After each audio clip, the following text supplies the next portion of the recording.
исправное электрооборудование и печное отопление. Не оставлять детей одних дома. Короткая памятка через громкоговоритель и разъяснительная беседа с жителями. Противопожарная служба Республики Башкортостан на постоянной основе проводит профилактические рейды. Населению разъясняют правила пользования газовым и электрическим оборудованием, а также как действовать во время чрезвычайных происшествий.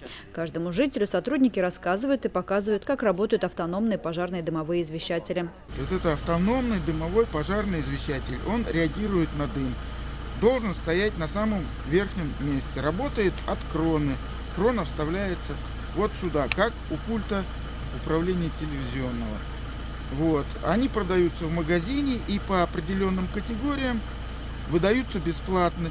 Извещатели выдают бесплатно льготным категориям граждан. В их числе семьи, где есть дети до года, многодетные семьи, находящиеся в социально опасном положении, одиноко проживающие пенсионеры.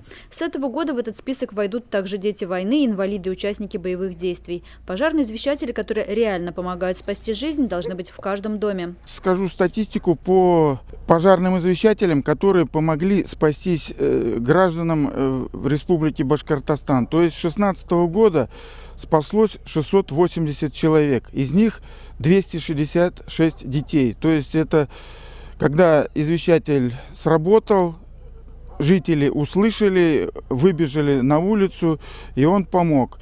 Иногда даже извещатель, его звук слышно и на улице, потому что звук у него очень серьезный. Профилактические рейды проходят во всех сельских поселениях, в частном секторе на территории города. Выполняется также и поквартирный обход населения. Инструктаж от сотрудников противопожарной службы не занимает много времени. А в экстремальной ситуации эти знания помогут избежать трагедии. Устраняйте неисправность ветхой электропроводки.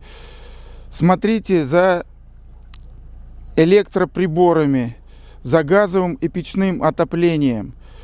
Устанавливайте автономные пожарные извещатели, которые подают сигнал для извещения о пожаре. Берегите себя и своих близких.